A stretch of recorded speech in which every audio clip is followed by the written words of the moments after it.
आपण प्रत्यक्ष मुलाखतीला सुरुवात करूया. प्रत्येकाचं स्वप्न असतं सर की मला शिक्षक व्हायचंय, मला पायलट व्हायचं असतं.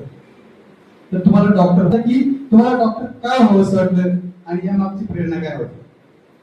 मला डॉक्टर व्हायचं नव्हतं, मला इंजिनियर व्हायचं होतं. तिथं मला काही मार्क पडले नाहीत इंजिनिअरिंगला ए ग्रुपला. आई मला म्हणजे आता ऐक माझं, तू आता डॉक्टर हो, म्हणून मी डॉक्टर झालो. हे खरं त्याच्या मागचं हे आहे. मी टेक्निकल त्याच्यामधनं 11वी पर्यंत शिकलो आणि त्यानंतर सायन्स ग्रुप बी ग्रुप घेऊन ए ग्रुप घेऊन मी शिकलो, पण तिथं मला मार्क पडले नाही. म्हणून परत बी ग्रुप घेऊन मी इंटर सायन्स पास केलं आणि त्याच्यामध्ये मला मार्क पडल्यामुळे मला सोलापूरला ऍडमिशन मिळाली. आणि मग मला असं वाटायला लागलं की ती आई सांगत होती ते काही चुकीचं नव्हतं. शेवटी ती आपल्याला बरोबर सांगते, आपण कोण आहोत ते आपल्यालाच माहिती. Okay, thank you sir. यानंतरचा पुढचा प्रश्न तुमच्यासाठी होता की तुम्ही ग्रामीण भागातून शिक्षण घेतलं, मातृभाषेतून शिक्षण घेतलं, ही अभिमानाची गोष्ट आहे. परंतु जेव्हा तुम्ही उच्च शिक्षण घेण्यास गेले त्यावेळेस एक लँग्वेज बॅरियर म्हणून तुम्हाला त्याच्यावर काही परिणाम झाला का, किंवा त्याच्यावर त्या संकटावर किंवा त्या अडचणीवर तुम्ही कशा प्रकारे मात केली? मला असं वाटतं की कुठल्याही शिक्षणामध्ये भाषेचा प्रॉब्लेम कधीही येत नाही. भाषा ही अत्यंत गौण असते. इंग्लिश मधनं पुस्तक आली, इंग्लिश मधनं वाच, इंग्लिश तर शिकलेलो असतो ना 11वी पर्यंत, त्यात अवघड काहीच नसतं. फक्त बोलण्याची जी भाषा असते ना त्याला आपण इंग्लिश समजतो आणि ही चूक करतो. कलोक्वियल लँग्वेज ही वेगळी असते. मी मुंबईत गेल्यानंतर तो प्रॉब्लेम मला आला. व्हॉट इज युअर नेम विचारलं तर नाही सांगता यायचं पटकन उत्तर. माय नेम इज माधव साठे असं सांगावं, असं उत्तर द्यावं, असं विचार यायचा. मग कुठेतरी अडवायचं की नाही एवढं मोठं उत्तर द्यायची गरज नाही, माधव म्हटलं तरी बोलतंय. पण भाषा ही कधी अडचण नाही आली आणि यत्किंची ती नाही आली, ना अभ्यास करताना आली, ना परीक्षेत उत्तरं देताना आली, असं काही वाटलं नाही कधी. त्यामुळे आता जो भाषेचा मुद्दा केला जातो तो काही वेगळ्याच कारणाकरता चालू आहे आणि ते आपण सर्वजण जाणतो की का तो केला जातोय. थोडस प्रायव्हेटायझेशन करायची इच्छा आहे सगळ्यांना.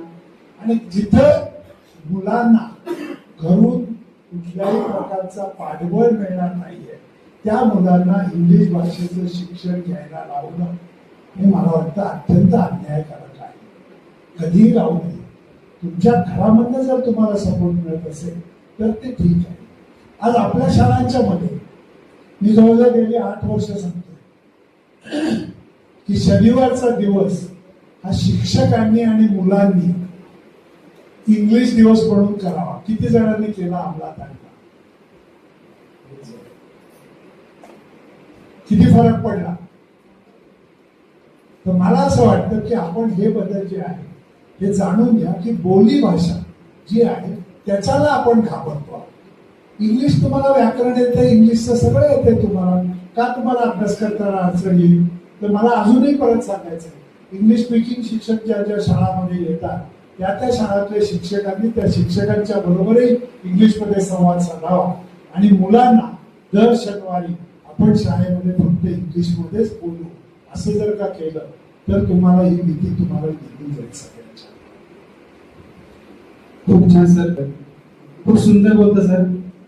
त्यानंतर पुढचा प्रश्न असा आहे तुम्हाला सर की ज्यावेळेस आपण आता सांगितलं की ग्रामीण भागातून आल्यानंतर उच्च शिक्षण घेतात, तुम्ही कुशाग्र बदलीचे होतात त्यामुळे तुम्ही त्या गोष्टीवर मात केली, पण इतरही काही समस्या असतील किंवा अनेक प्रश्न समस्या तयार झाल्या असतील त्याच्यावर त्यासाठी तुम्हाला कोणी मदत केली? तर शिक्षक असतील. ज्या मेडिकल कॉलेजमध्ये वाढलो ना त्या मेडिकल कॉलेजमधलं वातावरण अत्यंत सुंदर, म्हणजे सगळे शिक्षक हे कॅम्पसवरती राहायचे आणि दिवसा आमचे शिक्षक असायचे, संध्याकाळी आमचे मित्र असायचे.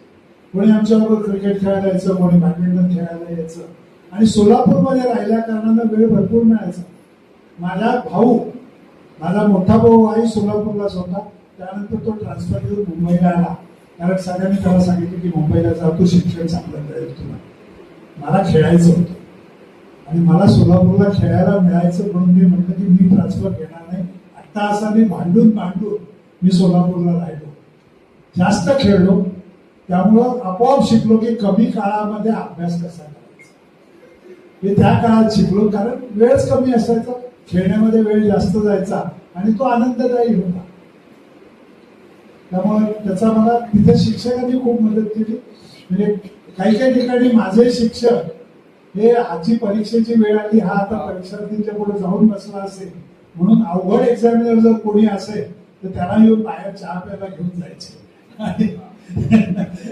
आणि मला पास करण्याचा प्रयत्न त्यांचा असा असायचा. पण तसा अभ्यास होतो, करायचो अभ्यास आणि पास होत गेलो. पण त्याच्यामध्ये शिक्षक आणि जे शिक्षक मित्राप्रमाणे वागले त्या शिक्षकांनी खूप मदत केली. यानंतरचा पुढचा प्रश्न सर, तुमचं आवडतं क्षेत्र म्हणजे समाजसेवा. मग या सामाजिक सेवा किंवा समाजकार्य तसा सोपा विषय नाही. खूप अडचणी, खूप आव्हानं यांना तोंड द्यावं लागतं. काय आव्हान आणि काय अडचणी आल्या तुमच्या पुढे? पहिलं स्वतःचं आव्हान होतं, जिद्द किती आहे आणि क्षमता, तुम्हाला काम करण्याची इच्छा आहे की नाही हे पहिलं ठरवलं की काम करायची इच्छा आहे. आणि मग पुढे जे घडत गेलं ना ते खरं तर अडचणी, प्रत्येक अडचणीमधून शिकत गेलो. मी त्या माझ्या व्याख्यानाला एक नाव दिलेलं आहे की मला उमजलेला मी माहित नव्हतो की माझ्यामध्ये काय काय दडलेलं आहे. जेव्हा मी काम करायला लागलो त्यावेळेला मला कळत गेलं की अरे तू कोण आहे. मग कामगारांशी सहजपणाने संवाद साधणारा मी असो किंवा एखाद्या कंपनीमध्ये जाऊन तितक्याच आग्रहाने माझी मतं मांडणारा असो किंवा तितक्याच आग्रहाने माझ्या पुढच्या अडचणी मांडणारा असो, या सगळ्या गोष्टी मी तितक्याच सहजपणे करून गेलो. आव्हानांना भीतीने उत्तर मिळत नाही, तर आव्हानांना विचाराने उत्तर मिळतं.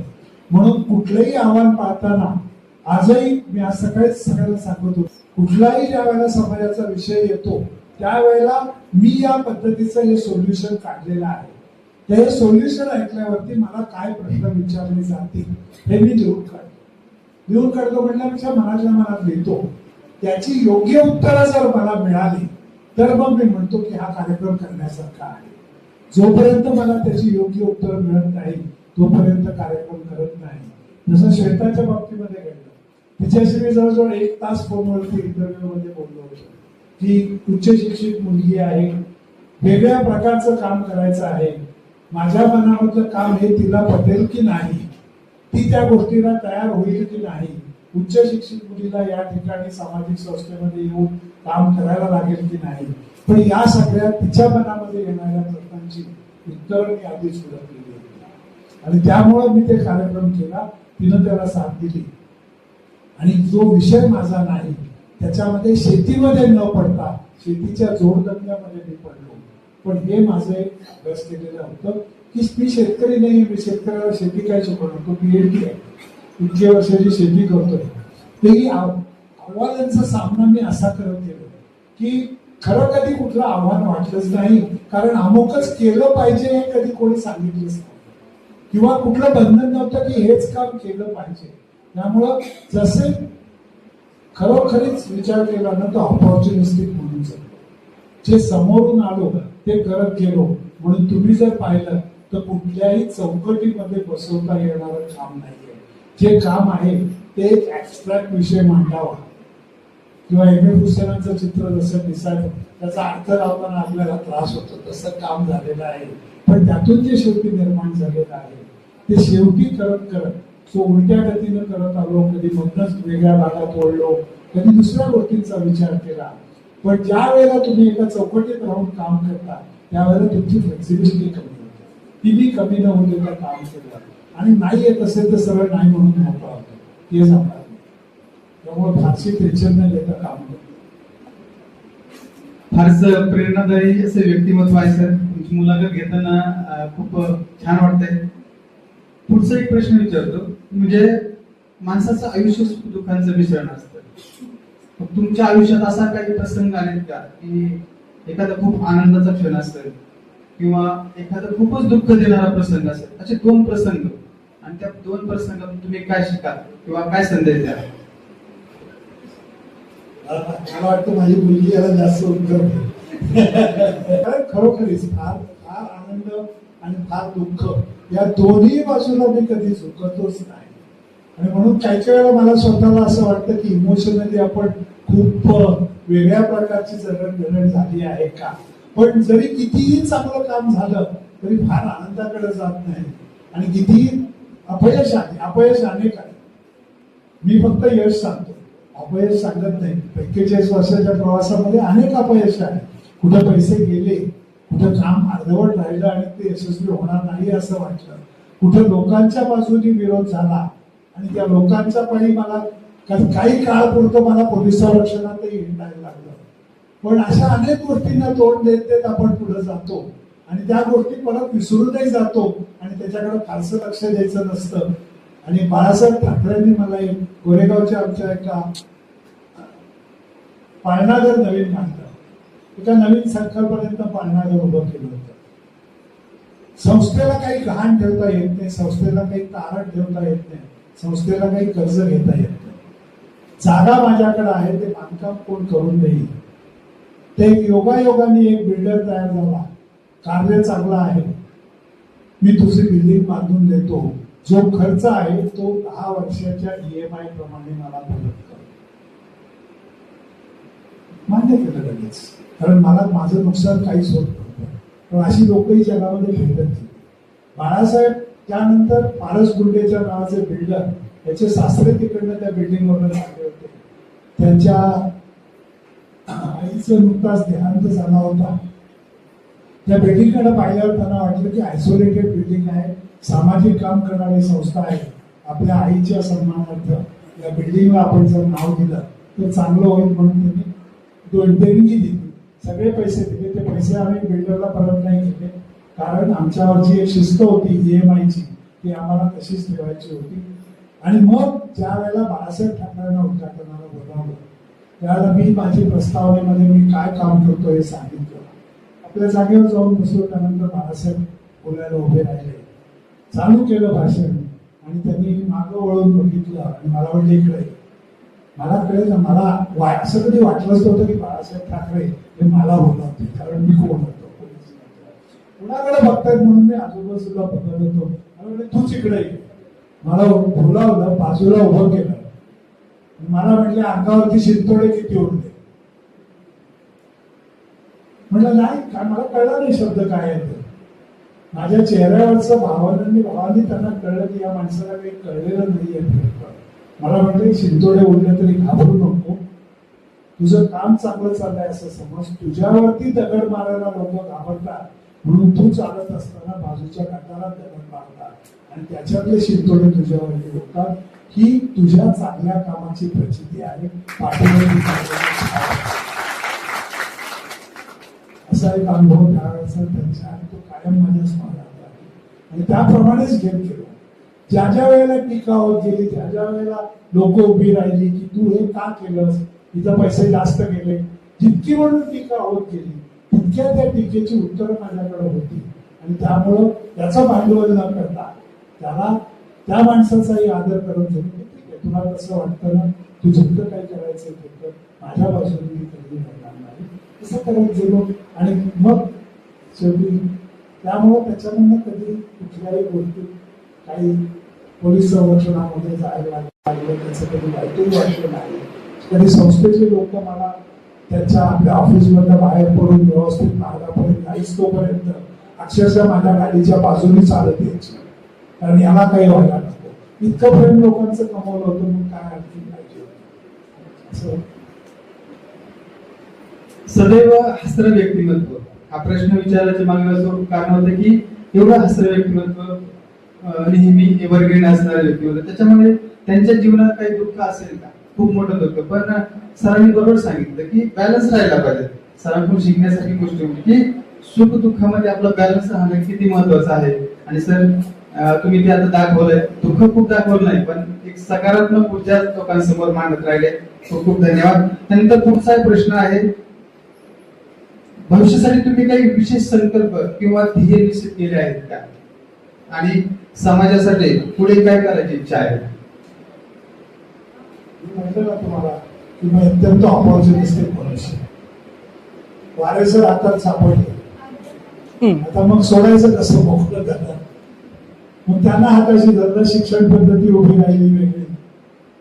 आता आणखी त्यांनी ते केलं, मग त्यांच्याकडे आणखीन अपेक्षा आपण वाढवत नाही. 40 करूया यावर्षी, त्यांची सगळ्याच करायची तयारी असेल याची मला हे आहे. पण मला कितपत झेपणार आहे त्याप्रमाणे आपण करत जाऊया. आणि असे संकल्प जे असतात ना, ते कुठून कसे समोर येतात आणि काय उभं राहतं हे माहिती नाही. पण सध्याच्या काळामध्ये मला शेतकऱ्यांच्या विषयीचं शिक्षण तर ठीक राहील, आता राजगुरुनगर तालुक्यातलं शिक्षण तर ठीक राहील याची खात्री मला झालेली आहे. आणि आता तुम्ही सगळेजण राजगुरुनगर तालुक्याच्या कोणी बाहेर जाणार नाही, त्यामुळे सगळ्या शाळा व्यवस्थित चालतील, सगळं काम व्यवस्थित होईल. पण मला शेतकऱ्याच्या बद्दल अजूनही कळवळा येतो. आजही ज्यावेळेला आकाशात ढग दिसले त्यावेळेला मला वाटलं काढणीला आलेलं पीक आहे, त्याच्यावर पाऊस पडला तर परत काय होईल. तर माझ्या मनामधली एक संकल्पना आहे, कदाचित तुम्ही सगळे शेतकरी आहात, तुम्ही हसाल यावं, मला पगारदार शेतकरी बनवायचं. दर महिन्याला उत्पन्न मिळणारा शेतकरी मला पाहायचा आहे. आता वर्षात 2 वेळेला किंवा 3 वेळेला उत्पन्न मिळवणारा, बाकी इतर वेळेला कुठलं उत्पन्न भाजीपाल्याचं येत असतं, पण ठोस उत्पन्न मिळवणारा शेतकरी हा मला पाहायचा आहे. त्याच्याकरता बांधावरची पिकं काय असावी, पीक घेता घेता बांधावरच्या पिकामधनं गवती चहा सारख्या गोष्टीमधनं 10 रुपयाची जुडी अशी विकत गेलं तरी सुद्धा बऱ्यापैकी पैसे गाठीला पडू शकतात. किंवा पेस्टनेट जे उभं केलेलं आहे त्याच्यामधनं जे तिप्पट चौपट उत्पन्न मिळतंय ते लोकांना कसं रुजवावं, की ज्या योगे निसर्गावर अवलंबून न राहता शेती लोक करू शकतील, श्रम कमी लागतील, पाणी कमी लागेल आणि त्यांनीच तयार केलेला माल हा सहजतेनं ऑर्गॅनिक म्हणून विकला जाईल. हा एक ध्यास आहे. कसा यशस्वी होईल, किती यशस्वी होईल माहिती नाही, पण हा एक विचित्र ध्यास सध्या लागलेला आहे. आणि प्रत्येक वेळेला आलो की सगळ्यांना तेच सांगत असतो की वर्मी कॉम्पोस्टिंग मार्ग लागलं, बीकीपिंग मार्ग लागलं, त्याला भरभरून सहभाग केला. मियावाकी जंगल गेल्या वर्षामध्ये 3 उभी केली, यावर्षी किती 25चं प्रपोजल दिलेलं आहे. यावर्षी 25चं मियावाकी जंगल उभं करायचं प्रपोजल दिलेलं आहे. आणि मला वाटतं ज्यांच्या शाळांच्या जवळ गायरान जमिनी आहे त्या जमिनी जर शाळांना वापरायला मिळणार असतील तर अवश्य पुढे या. तुमच्या शाळेच्या बाजूलाही आपण मियावाकी जंगल उभं करूया आणि मुलांचा आनंद द्विगुणित करूया. अशा प्रकारच्या शेतीमधली काही स्वप्न आहे, माहित नाही की खरी आहेत खोटी आहेत, मी शेतकरी नेत्याजवळ जाणत नाही. तुम्ही मला कोणीतरी सल्ला देणारे या, तुम्ही सगळे द्या आणि ते कसं रुजवायचं ते आपण बघूया. आरोग्यामध्ये अनिमिया पूर्णपणे या तालुक्यातून जावा यासाठी अजूनही 57% बायका अनिमिक आहेत आणि त्यांना माहितीच नाहीये की आपल्याला रक्त प्रमाण कमी आहे. त्यांचे जे सगळे आजार आहेत, पाठदुखीचे, थकण्याचे, ते सगळे आजार ते अनिमिया होते आहे. आणि ही मनीषा आता त्याच्यावरती ठोस काम करते. गेल्या वर्षभरामध्ये 1200 जणांचा अनिमिया आम्ही कमी केला. आता दुसरी गाडी आम्ही या क्षेत्रामध्ये चालू करतो आहोत. जशी 90 गावं कव्हर होतात तरी या वर्षीपासून हुंडाई कंपनीच्या सहकार्यानं 180 गावं आम्ही कव्हर करायला लागू आणि मग अनिमिया निर्मूलनाला आणखी जोर येईल. सो मी अतिशय ज्याच्याकडे सरकारचं लक्ष नसतं, आज सगळे टेलिमेडिसिनच्या बद्दल बोलतात, पण खरं मला सांगावं आपल्याकडे टेलिमेडिसिन चालेल का? किंवा अशा आजाराकरता आपल्याकडे किती लोक ऍडमिट होतात की हार्ट अटॅक आला किंवा हे झालं, साध्या ताप आला तर गावातल्या माणसाला क्रोसिनची गोळी मिळत नाही आणि आपण कुठे टेलिमेडिसिनच्या गोष्टी करायच्या. म्हणून मी अतिशय जमिनीला राहून त्या लोकांच्या करता क्रोसिनच्या गोळ्या गाडीत घेऊन जाऊन त्यांना करतो. अनिमिया निर्मूलनाचं काम होतं. अँटीनेटल पोस्टनेटल चेकअप होतो. मातृमृत्यू आणि बालमृत्यूचं प्रमाण कमी होत चाललेलं आहे. हे गावातल्या एका कुठल्याही सायंटिफिक नाही पण वेगळ्या पद्धतीनं आपल्या लक्षात येतं. KEM हॉस्पिटल बरोबर एक करार केलेला आहे आणि त्यांच्या बरोबर आरोग्य क्षेत्रामध्ये रचनात्मक कार्य कसं करता येईल, त्याचबरोबर एक रिसर्च वर्क कसं करता येईल. सामाजिक संस्था आणि रिसर्च याच्यामधलं कुठे जोडणी नसते. सामाजिक संस्थांनी फक्त काम करायचं, पण अशी सामाजिक संस्था की ज्या ज्या विषयात काम केलं त्या त्या विषयामधली पूर्ण ज्ञान घेतलं, रिसर्च पेपर तयार केले, ते रिसर्च पेपर लोकांच्या समोर मांडायला तुमच्यापैकी कोण शिक्षक केव्हा जातात त्याची वाट. सूक्ष्म नियोजन आणि दूरदृष्टी व्यक्तिमत्व असं आदरणीय साठे सरांचं व्यक्तिमत्व, संस्थेचा प्रत्येक प्रोजेक्ट एका वेगळ्या दृष्टिकोनातून विचार करून समाजासमोर आणला जातो आणि त्याचं 100% फलित कसं होईल या मागचे विचार आणि या मागची दृष्टी असते सरांची. सर 75 वर्षांचा प्रवास आणि 41 वर्षांची समाजसेवा, संस्थेमध्ये एवढे झोकून देऊन काम केलं तुम्ही. यामध्ये असं कधी वाटलं तुम्हाला की आता बस बंद करावं, सेवानिवृत्ती घ्यावी, रिटायरमेंट घ्यावी? फार कमी वेळेला, पण ज्या वेळेला ज्या नको त्या व्यक्तींशी ज्यांच्याशी आपण त्यांच्या विचारांशी जाऊन लढू शकत नाही अशी लोक ज्या वेळेला त्याच्यामध्ये लक्ष घालायला लागतात, मला ते जाणत नाही म्हणून मी त्यांच्या क्षेत्रात जातो, पण त्यांना यातली जाण नसताना सुद्धा जे त्यावेळेला त्यातले बखेडे उभे करतात आणि आपल्या लक्षात येतं की आपण त्या लेवलला जाऊन भांडू शकणार नाही, त्यावेळेला असं वाटतं की कशा करता हे करतोय आपण, काय कपट. आणि याच्याकरता खरं सांगायला गेलं तर कार्यकर्ते नावाचा जो प्रकार असतो तो फार भीतीदायक असतो. त्याला कशाचीच काही पडलेली नसते. तर अशा या कार्यकर्ते या संस्थात्मक जे निर्माण झालंय त्याला मी बराचसा घाबरतो म्हणण्यापेक्षा मला जमत नाही ते करणं. पण असे बाकी इतर वेळेला कुठल्या गोष्टीला हे सोडून जावं किंवा हे करून जावं, कारण इतक्या चांगल्या पद्धतीने सगळं घडत चाललं होतं की कुठे मला काही अडथळे असे आलेच नाही आणि समाजकार्य सोपं असतं असं वाटावं अशी माझ्या मनामध्ये भावना निर्माण व्हावी, इतकं ते सहजतेने घडून गेलं. कुठेही कधी मनात ठरवून काही केलं नाही, त्याच्याकरता प्रयत्न काही केले नाही. मात्र चांगला प्रोजेक्ट मनात आला की पैसे मिळायचे. माझ्याकडे चुंबकत्व ती म्हणले ना की चुंबकत्व असतं तसे पैसे माझ्याकडे आकर्षित होतात, येतात पैसे, काम करत होतात. पण असं कधी संस्था सोडून जावं हे फक्त त्यावेळेला वाटतं. कोणीतरी येऊन तुमच्याकडे वेगळ्या वागल्या भाषेत बोलायला लागला, दादागिरी करायला लागली की वाटतं की अरे आपण हे करू शकणार आहे का याच्या बरोबर जाऊन.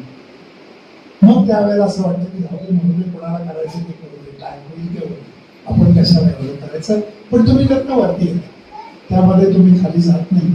वरती येतात तो क्षणात्मक असतो आणि काही काळानंतर तो आपोआप निघून जातो. छान सर.